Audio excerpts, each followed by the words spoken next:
महादेव मेरे आपके गुरु हैं, हम उनके शिष्य हैं। और शिष्य भाव जब प्रकट होता है तो महादेव के लिए प्रेम की अनुभूति होती है। इस प्रेम को आप आदर का नाम दीजिए, श्रद्धा का नाम दीजिए, आस्था का नाम दीजिए, परंतु प्रेम तो प्रेम होता है और प्रेम दो सत्ताओं को एक करता है।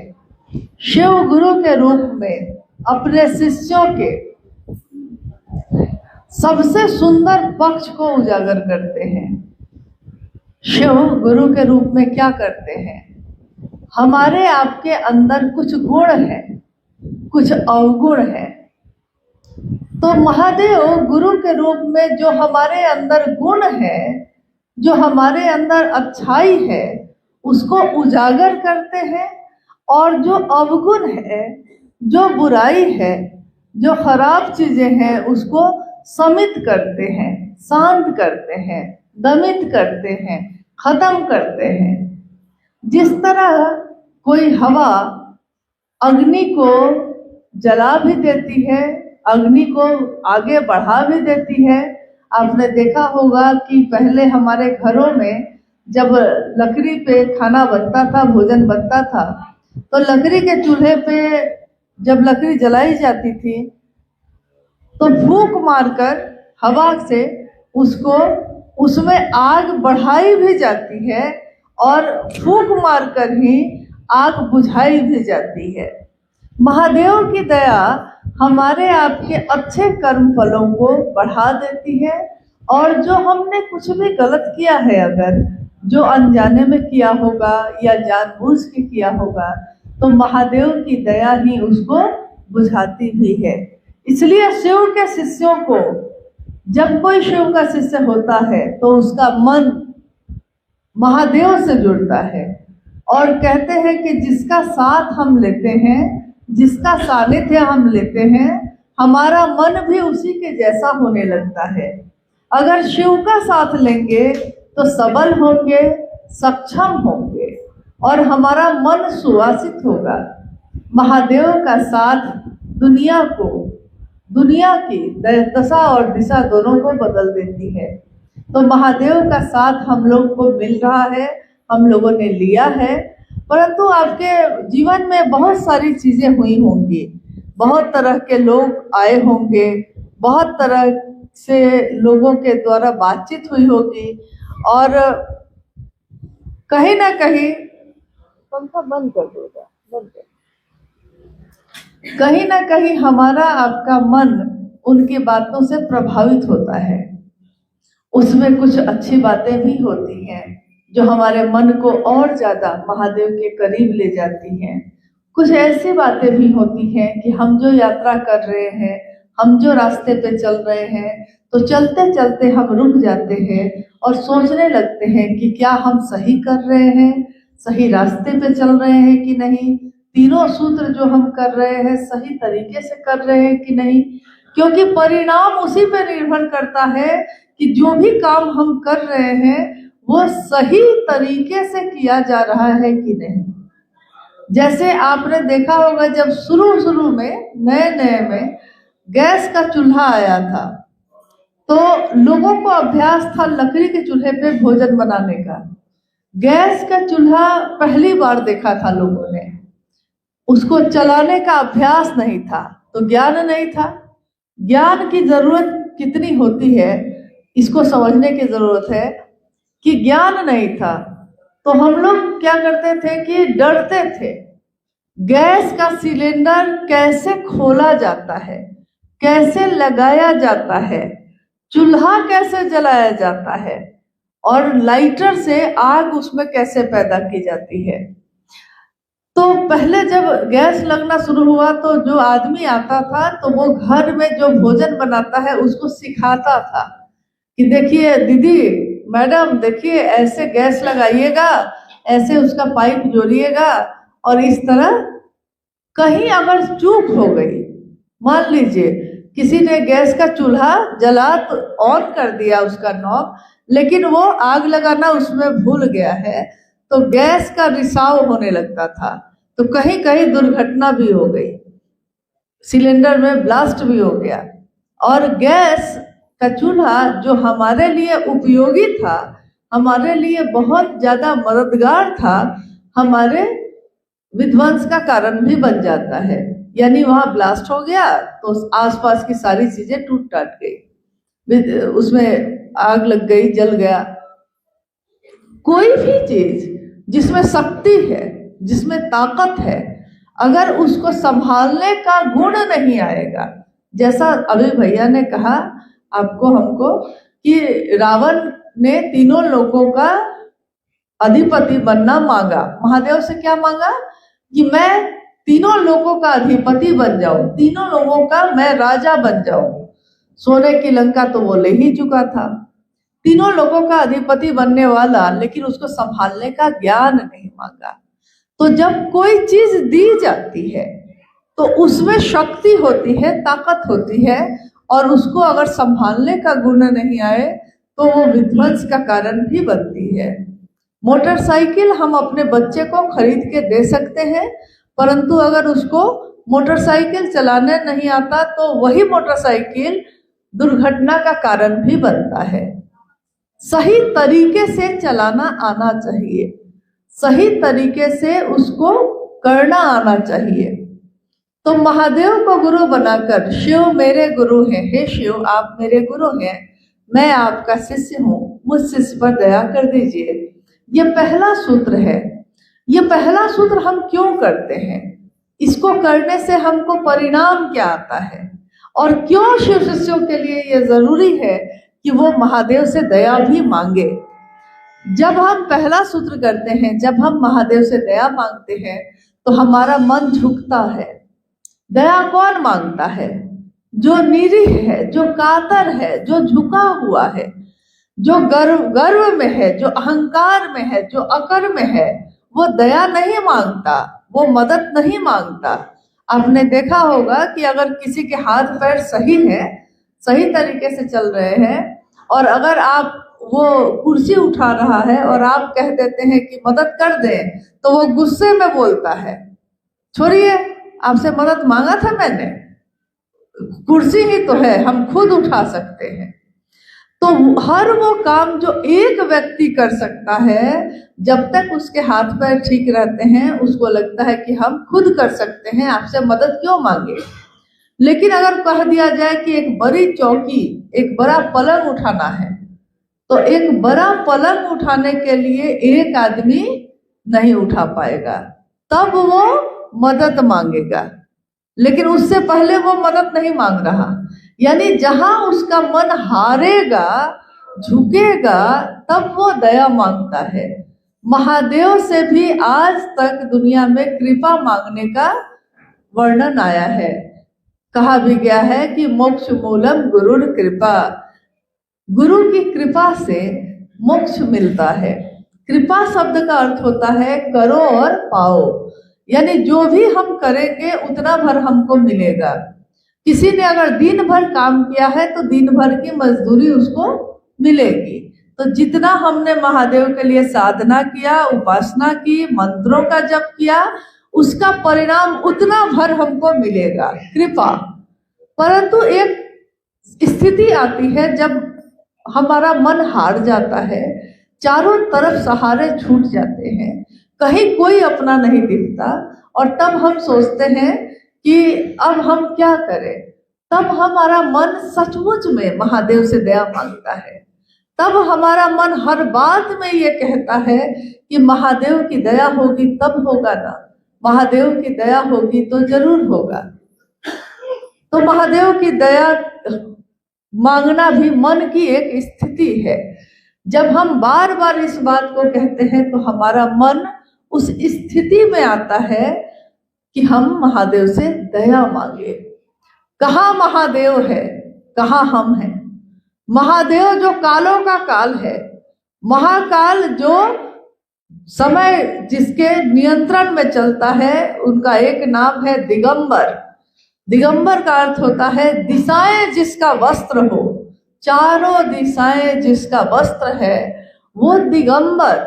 उस शिव से हम और आप क्या मांग सकते हैं, जिसकी मात्र इच्छा से ये सृष्टि बनी है, रहेगी और टूट जाएगी। वो महादेव मेरा हो जाए, उस महादेव से मेरा एक गुरु और शिष्य का संबंध हो जाए, ये साधारण बात नहीं है, ये अलौकिक बात है, एक दिव्य बात है। महादेव के लिए मेरा मन ये महसूस करे कि महादेव मेरा है। जब किसी व्यक्ति के लिए हम महसूस करते हैं तो हमारा मन बलशाली होता है, ताकतवर होता है, हमारा मन समझता है। अगर यहाँ के किसी बड़े पद पे रहने वाले व्यक्ति से आपकी जान पहचान हो जाए या आपका परिचय हो जाए तो आपका मन पूरा फूला फूला रहेगा, बलशाली रहेगा। आप कहिएगा कि अरे यहाँ के थाना जो प्रभारी हैं, जो दरोगा साहब हैं, वही मेरे मित्र हैं।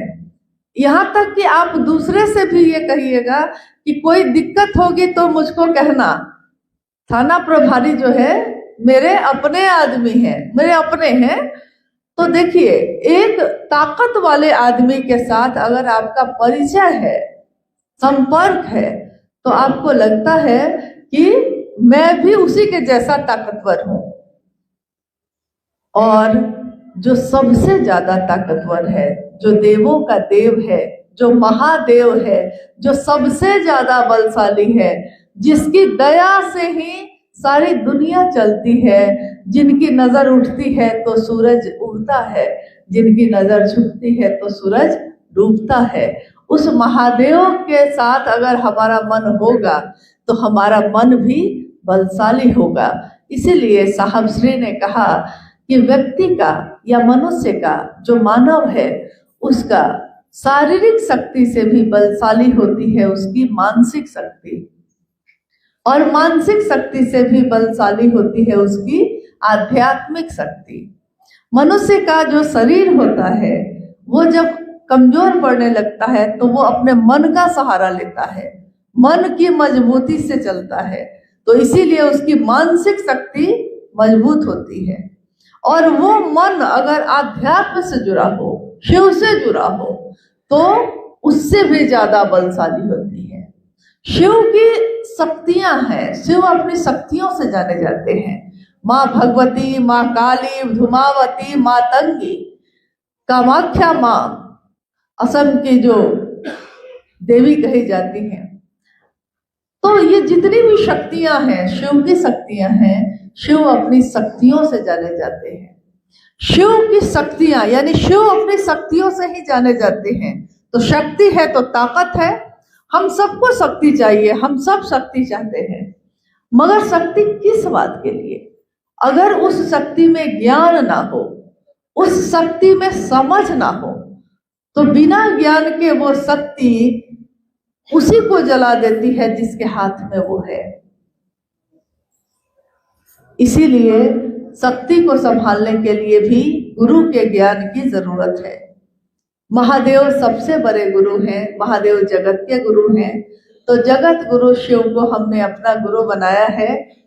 आपको पता होगा कि किनका संदेश है ये, सबको पता है, चाहे वो कभी साहब श्री से शरीर में मिले हो या ना मिले हो, परंतु ये संदेश है साहब श्री हरिंद्रानंद जी का, जो 31 अक्टूबर 1948 को जिनका जन्म शिवान के अमलोरी नामक ग्राम में हुआ था। दीपावली का दिन था, शाम को दीपावली मनाई गई, पूरे धरती पे दीपों से रोशन हुई धरती, और शिव के शिष्य का आगमन इस धरती पे हुआ। माँ नीलमानंद जिनका जन्म 27 जुलाई 1952 को मनातूगढ़ के राज परिवार में हुआ, एक राज परिवार की बेटी थी वो। 7 आंगन का उनका घर था, एक किले नुमा घर, और उसकी वो पुत्री थी जो बहुत ही दुलारी थी, प्यारी थी, और उनका विवाह साहब हरिंद्रानंद जी के साथ हुआ 22 मई 1972 को। परंतु बीच के जीवन में साहब के 12 साल की आयु से उन्होंने शमशान साधना, कब्रिस्तान साधना, मंत्रों का जप शुरू कर दिया। एक अलौकिक दुनिया के तरफ उनके कदम बढ़ रहे थे, एक चमत्कारिक दुनिया के तरफ, जहां सब कुछ अलौकिक था, जो दिखाई नहीं देता था, जिसको महसूस किया जाता है। चमत्कार होते हैं हमारे आपके आंखों के सामने प्रतिदिन होते हैं। हमारे शरीर में जो खून दौड़ता है, हमारा दिल जो धड़कता है, हमारा दिमाग जो सोचता है, सब कुछ कहते हैं कि मेरा दिल है, मेरा दिमाग है, मेरा शरीर है, मेरा घर है। परंतु जिसको भी हम अपना कहते हैं, मेरा कहते हैं, कुछ भी मेरे अनुसार नहीं चलता। मेरा दिमाग अगले पल में क्या सोचेगा हम नहीं जानते। मेरा दिल आज जिसको प्रेम करता है कल भी करेगा कि नहीं, नहीं जानते। आज जिसको दुश्मन समझते हैं कल हो सकता है वो मित्र बन जाए, ये भी नहीं जानते। तो हमारा ही दिल, हमारा ही दिमाग हमारे नियंत्रण में नहीं है। कोई ऐसा है जो इसको चलाता है, कोई ऐसी सत्ता है जो सब कुछ नियंत्रित करती है, जिसको हम परमात्मा कहते हैं, जिसको हम परम सत्ता कहते हैं, जिसको हम शिव कहते हैं। और वही शिव जगत के गुरु, मेरे आपके गुरु भी हैं। तो हम सब चल रहे हैं, रास्ते में कुछ बाधाएं आती हैं, कुछ समस्याएं आती हैं, और मेरा निवेदन है आप सभी गुरु भाई गुरु बहनों से कि हम लोग भी इतनी दूर से चल के आए हैं, आप भी विभिन्न जगहों से आए हैं। आपके मन में अगर कोई प्रश्न है, कोई जिज्ञासा है, तो आज हम लोग बहुत नजदीक बैठे हैं, साथ में बैठे हैं, आप जरूर पूछ सकते हैं। कोई भी बात निसंकोच पूछ सकते हैं, क्योंकि अपनों से अपनी बात जब की जाती है उसमें कोई दूरी नहीं होती। एक बच्चा अपने माँ से कुछ भी पूछ सकता है, एक माँ अपने बच्चे को कुछ भी कह सकती है। मतलब जो अपना होता है वो खुल के दिल की बात कहता है। तो निवेदन यही मेरा है कि हम लोग तो आए हैं, कल महादेव का कार्यक्रम भी है। आज जो हम लोग बैठे हैं, तो अगर आपके मन में कोई भी बात है या आपने किसी से सुनी है कुछ बात जो आपके मन को विश्वास नहीं हो रहा कि ये सच है कि झूठ है, तो आप आज हम लोग सामने बैठे हैं, आप सीधे सीधे पूछ सकते हैं। ये संकोच मत कीजिएगा कि क्या हम लोग को अच्छा लगेगा या बुरा लगेगा। ज्यादा बुरा ये लगता है कि जब कोई पूछता ही नहीं और विश्वास कर लेता है। ज्यादा अच्छा है कि पूछिए, जानिए, जिज्ञासु बनिए। शिव के शिष्य होने के भी जिज्ञासु बनिए, और शिष्य बनने के लिए अगर रास्ते में कोई बात आती है तो उसकी भी खोज करिए। शिष्य मन खोजी का मन होता है, वो ज्ञान प्राप्त करना चाहता है, सही स्थिति में जाना चाहता है। तो आप में से कोई अगर कुछ पूछना चाहते हैं या कोई अपनी बात कहना चाहते हैं, तो आप अपने जगह पे बैठे बैठे बोल सकते हैं। कुछ कहना चाहते हैं, आप पूछना चाहते हैं? आप तो दीमापुर के हैं, दीमापुर से हैं, हाँ कहिए। कोई कोई गुरु भाई बहन लोग करता है से हम लोग प्रणाम करते हैं, अपने साथ दूसरा तरीके से करते हैं। कोई कोई भागवत बन ऐसे बोलता है, तो इसका थोड़ा विस्तार उसमें चाहिए। आप लोग कैसे प्रणाम करते हैं? हम प्रणाम करते हैं, मैं अपने देवाली को महादेव की चरणों में प्रणाम करती हूँ, साहब की चरणों पर, माँ की चरणों पर, सब गुरु भाई मैं इसी तरह। ठीक है, ये तो तरीका ठीक ही है। मेरे गुरु शिव को मेरा प्रणाम है, मेरे साहब दीदी को मेरा प्रणाम है, और उपस्थित सारे लोगों को प्रणाम है। यही तरीका होता है अपनी बात शुरू करने का, शिव चर्चा शुरू करने का तरीका तो यही है। शुरू में क्या हुआ था, जब साहब ने महादेव की बात शुरू की थी, तो कुछ लोगों ने गुरु की वंदना होती है, जैसे शास्त्रों में है, गुरु की वंदना है, अखंड मंडलाकारम व्याप्तम येन चराचरम। आपने सुना है कभी? तो कुछ लोगों ने क्या किया था कि अपना ज्ञान, कि मैं भी कुछ ज्ञानी हूँ, मैं भी कुछ जानता हूँ, तो उन्होंने शिव की चर्चा शुरू करने के लिए गुरु की वंदना से शुरू करना शुरू किया था।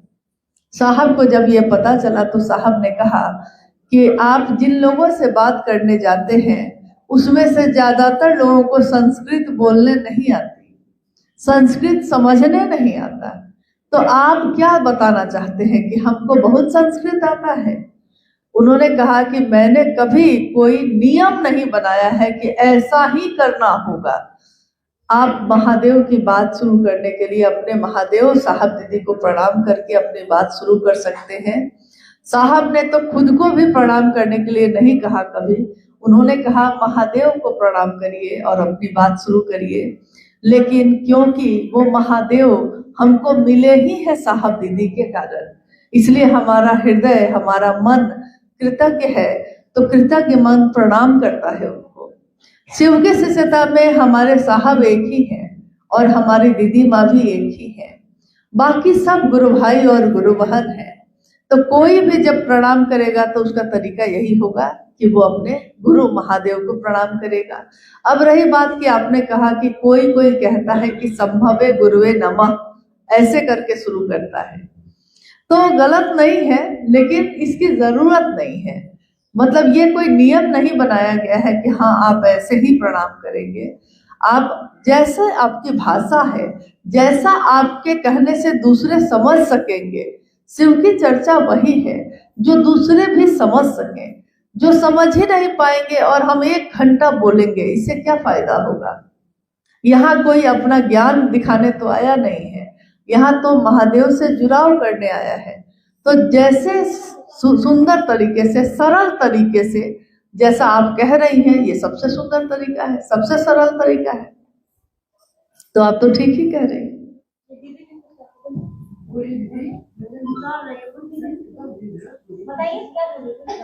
मतलब एक तो मणिपुर से दीदी आई थी ना, वही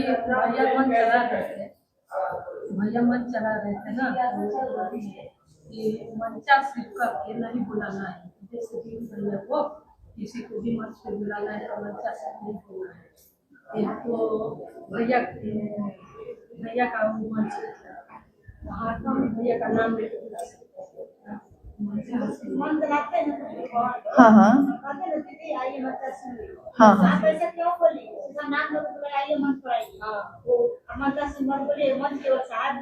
तो मंचासीन का अर्थ क्या होता है? मंचासीन का अर्थ होता है मंच पे आके बैठिए, यही अर्थ होता है।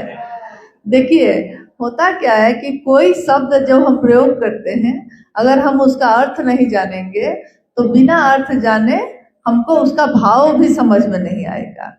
तो जैसा अभी ये गुरु बहन बोल रही हैं कि कोई मणिपुर से कोई गुरु बहन कभी आई थी, तो उन्होंने कहा कि जब इन्होंने बुलाया किसी को शिव चर्चा करने के लिए, तो इन्होंने कहा कि अमुक गुरु बहन जो है मंचासीन होइए। इस पे वो गुस्सा गई, उन्होंने कहा कि मंचासीन नहीं बोलना है, ये साहब दीदी के लिए सिर्फ कहा जाता है, आपको बोलना है तो आप बोलिए कि मंच पे आइए। लेकिन मंचासीन का अर्थ यही होता है, मंच पे आइए, मंच पे बैठिए। मंचासीन मतलब मंच पे उपस्थित होइए, यही अर्थ होता है। तो नहीं समझने के कारण भी बहुत लोग कुछ न कुछ हमको कहना है, कुछ न कुछ हमको समझाना है, अपने अनुसार समझाना है, साहब दीदी के अनुसार नहीं समझाना है। तो अपने अनुसार समझाइएगा तो कुछ न कुछ तो बोलिएगा ही नहीं। अर्थ क्या बोल रहे थे गुरु भाई? कोई बोल रहे थे?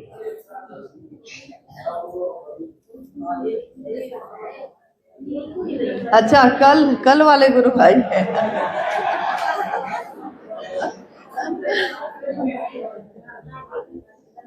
हाँ कहिए ना। अरे बोले ही नहीं, आप बैठ गए, बोलिए। अरे आप लोग शांत हो जाइए, शांत हो जाइए। नहीं सुनाई दे रहा क्या? गुरु से सच्चा प्रेम कैसे करें? काश कि सच्चा प्रेम करने का कोई तरीका होता, कोई तरीका होता जिससे ये हो जाता कि भाई ऐसा ऐसा करेंगे तो सच्चा प्रेम हो जाएगा। किसी व्यक्ति से सच्चा प्रेम, सच्चा प्रेम मतलब क्या होता है? प्रेम तो प्रेम सच्चा ही होता है, झूठा जो होता है वो दिखावा होता है, झूठा प्रेम नहीं होता है, झूठा दिखावा होता है। प्रेम जब होगा किसी से तो सच्चा ही होगा, प्रेम की अपनी सच्चाई है। सच्चा प्रेम कैसे करें इसका कोई तरीका सिखाने वाली चीज नहीं है, ये तो स्वतः होती है। लेकिन याद रखिएगा कि हम लोग भीड़ में बैठे हैं, हम लोग जितने लोग यहाँ बैठे हैं इसमें से हर व्यक्ति की अपनी यात्रा है, आप बताइए कि कभी हम लोग अगर महादेव को बुलाते हैं, पुकारते हैं, दया मांगते हैं, तो हम लोग क्या प्रयोग करते हैं, क्या बोलते हैं? हम कहते हैं मेरे गुरु शिव, हे शिव आप मेरे गुरु हैं, मैं आपका शिष्य हूँ। हम ये नहीं कहते हे शिव आप हम सब के गुरु हैं, हम सब आपके शिष्य हैं, ये बोलते हैं, लेकिन है तो हम लोग सब। यानी आध्यात्म का रास्ता अकेला का रास्ता है, इसमें अकेले ही चलना पड़ता है। कोई व्यक्ति अगर सही कर रहा हो या गलत कर रहा हो, लेकिन उसको देख के हम भी अगर कहेंगे कि हम भी सही करें या गलत करें, तो ये बात ठीक नहीं है, क्योंकि वो अपने लिए कर रहा है, हम अपने लिए कर रहे हैं। महादेव से कभी कभी भारत देश में प्रेम पैदा करने की अनुपम विधा है। ये सिर्फ भारत देश में ही है कि प्रेम पैदा भी किया जाता है। अन्य देशों में प्रेम हुआ तो हुआ, नहीं हुआ तो कोई पैदा करने नहीं आएगा, लेकिन भारत देश में ऐसा है। क्या है? पुरानी प्रथा है। आपने देखा होगा विवाह कराने की प्रथा। विवाह जब होता है दो व्यक्तियों का, एक पुरुष एक स्त्री का, तो अमूमन जब परिवार के द्वारा शादी तय की जाती है तो पहले से दोनों एक दूसरे को नहीं जानते, अनजान रहते हैं। अनजान व्यक्ति का विवाह तय कर दिया जाता है, और जब विवाह होता है उससे पहले ही लड़के के मन में लड़की के लिए, लड़की के मन में लड़के के लिए एक आकर्षण पैदा होता है, एक लगाव पैदा होता है। वो सोचने लगता है, उसके चिंतन में पड़ जाता है, मेरी पत्नी अभी क्या कर रही होगी, मेरा होने वाला पति क्या कर रहा होगा, वो मन में सोच रहा है। और एक दिन दोनों का विवाह हो जाता है। विवाह होता है, उससे पहले प्रेम नहीं होता, परंतु परवाह करते करते भी प्रेम पैदा हो जाता है, और प्रेम करिएगा तो परवाह होगा ही होगा। अब यहाँ इन्होंने पूछा है कि गुरु से सच्चा प्रेम कैसे करें, तो या तो महादेव से एक नजर में प्रेम हो जाएगा, पल में शिष्य भाव प्रकट हो जाएगा, और अगर एक पल में पैदा नहीं हो रहा है तो पैदा करने की विधि है ये तीनों सूत्र। तीनों सूत्र करने से हमारे मन में शिव के लिए प्रेम पैदा होता है। जब साहब ने शिव को गुरु बनाया था तो तीनों सूत्र नहीं थे। साहब ने जब शिव को गुरु बनाया था तो तीनों सूत्र थे? नहीं थे। परंतु उन्होंने क्या किया? उन्होंने जैसे महादेव से उनको लगाव हुआ तो उन्होंने क्या, अच्छा ठीक है, गई भी और आई भी ठीक है। तो उन्होंने क्या किया? उन्होंने महादेव से पल प्रतिपल दया मांगी, महादेव की महिमा का गान किया, सबसे महादेव की बात की, और मन ही मन अपने गुरु शिव को बार बार प्रणाम किया। यही बात उन्होंने 3 सूत्रों के द्वारा दूसरों के लिए दिया। साहब ने कहा कि मैं तो भटका बहुत, मगर आप क्यों भटकिए? मैं 14 साल तक तपस्या आराधना करता रहा, भटकता रहा, मुझको सही गुरु नहीं मिला, मुझको कोई रास्ता बताने वाला नहीं मिला, लेकिन मैं चाहता हूँ कि आप भी क्यों भटकिए, आप अपने 14 साल को क्यों नष्ट करिएगा। इसलिए उन्होंने अपनी अनुभूति, जो शिष्यानुभूति है, उसके आधार पे, अपने शिष्य की अनुभूति के आधार पे 3 सूत्रों का निरूपण किया, जिसमें पहला सूत्र है मन ही मन अपने गुरु शिव से दया मांगना। दूसरा सूत्र है अपने गुरु शिव की चर्चा दूसरों को कहना, सुनाना, ताकि मेरा मन भी समझे कि शिव मेरे गुरु हैं और दूसरों का मन भी समझे कि शिव उसके गुरु हैं। तीसरा सूत्र उन्होंने दिया जिसमें है शिव को प्रणाम करना। अब आज अभी कोई भी अगर शिव को अपना गुरु बनाता है तो जरूरी नहीं कि उसको शिव से प्रेम हो, लेकिन अगर वो ये तीनों सूत्रों को सही तरीके से करता रहता है तो प्रेम पैदा हो जाता है। जिस तरह सही तरीके से अगर 2 पत्थर को बार बार रगड़ा जाए, उसको घसा जाए, तो उसमें चिंगारी पैदा हो जाती है, नहीं होती है? चिंगारी पैदा होती है, आग पैदा होती है। कहीं आग होती है, कहीं आग को पैदा किया जाता है। हमारा मन जो घर्षण करता है, आवृत्ति करता है, बार बार दोहराता है महादेव को, तो हमारे मन में शिव के लिए प्रेम पैदा हो जाता है। और जब प्रेम पैदा होता है तो हमको परवाह होती है। तभी ना महादेव के काम में अगर कोई गड़बड़ होती है, महादेव के काम में कोई अगर इधर से उधर करता है, तो आप गुस्से में आ जाते हैं, आप उसको समझाने लगते हैं कि भैया महादेव के काम में गड़बड़ मत कीजिए, सही तरीके से चलिए, सही मनसा से चलिए, क्योंकि आपको परवाह है महादेव की। इसलिए उनका नाम लेकर, जिस तरह मेरे पिता का नाम लेकर अगर कोई गलत काम करेगा तो हम उसको तुरंत रोकेंगे, क्योंकि मेरे पिता का नाम बदनाम होगा, तो हम रोकेंगे कि नहीं? उसी तरह महादेव मेरा है, अगर उनके काम के साथ कोई गड़बड़ होगी तो आपको चिंता होगी, आप परेशान होइएगा, आप उसके लिए प्रयास कीजिएगा कि ये ठीक हो जाए, माहौल अच्छा हो, लोग सही तरीके से चले, इसकी कोशिश करिएगा। और किन्हीं को कुछ कहना है?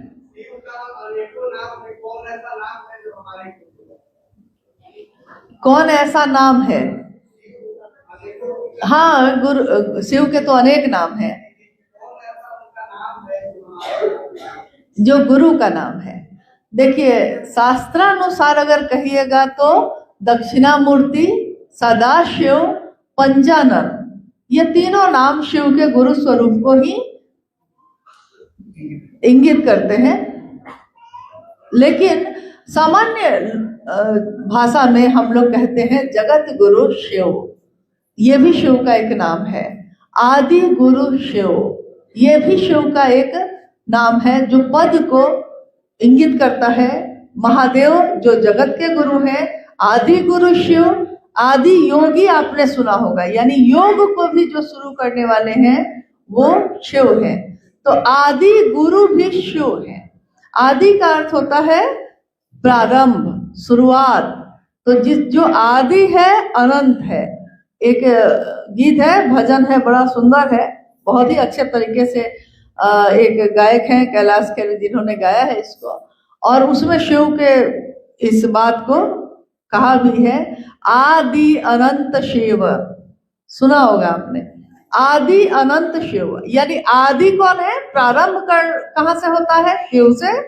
और अनंत कौन है? शिव। हमारी गणना है, हम गिनती करते हैं, 1 2 3 4 10 हजार, लाख, अरब, करोड़, अरब, खरब और इन्फिनाइट, मतलब कि अब अनंत। जब हमारी गणना खत्म हो जाती है तो हम लोग अनंत का चिन्ह देते हैं गणित में। जो भी गणित पढ़े होंगे उनको पता होगा कि ये चिन्ह दिया जाता है। ये बच्चा परेशान हो रहा है। तो अनंत भी कहा गया, जो जिसका कोई अंत नहीं है, शुरू तो हुआ है, आदि है, अनंत है, शिव। तो शिव के गुरु स्वरूप को सामान्य बोलचाल में हम लोग आदि गुरु या जगत गुरु शिव कहते हैं। शिव शिष्यता में प्रायः इसी शब्द का प्रयोग किया जाता है। गुरु का अर्थ, गुरु का शाब्दिक अर्थ है अंधेरे से रोशनी की तरफ ले जाने वाला, जो अंधेरे से रोशनी की तरफ ले जाए। परंतु गुरु शब्द की एक और व्याख्या साहब श्री ने की। यह व्याख्या अद्भुत है, अनुपम है। ऐसी व्याख्या शास्त्र में भी अभी तक नहीं है। गुरु शब्द जो बना है वो उसी शब्द से, उसी तत्व से बना है, गुरुत्वाकर्षण। गुरुत्वाकर्षण कहा जाता है जो धरती का चुंबकीय गुण है।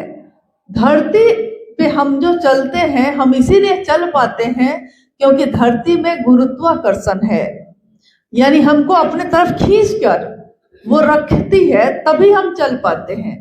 आपने देखा होगा कभी कभी खबरों में, न्यूज में, कि अगर अंतरिक्ष में कोई जाता है तो वो चल नहीं पाता है, उड़ता रहता है, क्योंकि अंतरिक्ष में गुरुत्वाकर्षण नहीं, बल नहीं है, वो ताकत नहीं है, लेकिन धरती में है।